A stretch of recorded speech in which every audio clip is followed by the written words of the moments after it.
Kombes Faizal Ramadhani pimpin penggerebekan markas KKB. Kombes Faizal Ramadhani saat ini menjabat sebagai Kepala Operasi Damai Chartens. Baru-baru ini Satgas Damai Chartens 2023 bersama Kombes Faizal menggerebek markas KKB Papua.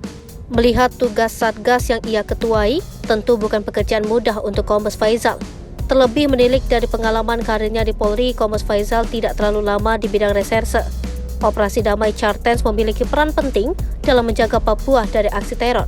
Selain itu, Operasi Damai Chartens juga dilibatkan dalam proses pelepasan pilot Susi Air yang hingga kini masih jadi sandera KKB.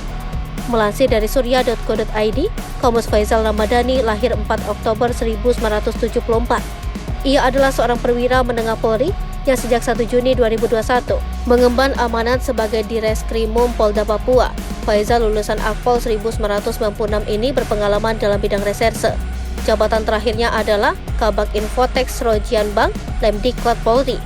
Faizal menilai aksi KKB di 3 kabupaten tersebut tak memiliki keterkaitan meski terjadi dalam waktu yang berdekatan. Kesamaan dari aksi-aksi KKB itu, kata Faizal, adalah seluruhnya terjadi di wilayah pegunungan. Mengenai penggerebekan di markas KKB, Kombes Faizal mengatakan Satgas Operasi Damai Chartens menangkap MM, seorang oknum kepala distrik di distrik Kenyam, Kabupaten Duga, Provinsi Papua Pegunungan di hari yang sama. MM ditangkap lantaran diduga memberikan bantuan terhadap KKB Papua dengan memberikan sejumlah uang. Setelah penangkapan MM, lalu dilakukan penggerebekan markas KKB. Hasil dari penggerebekan tersebut, Satgas Damai Chartens berhasil menangkap 9 simpatisan KKB Papua.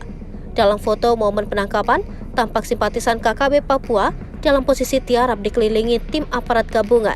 Kasatgas Damai Chartens, Kombes Faizal Ramadhani mengatakan 3 orang di antara merupakan pelaku pembunuhan.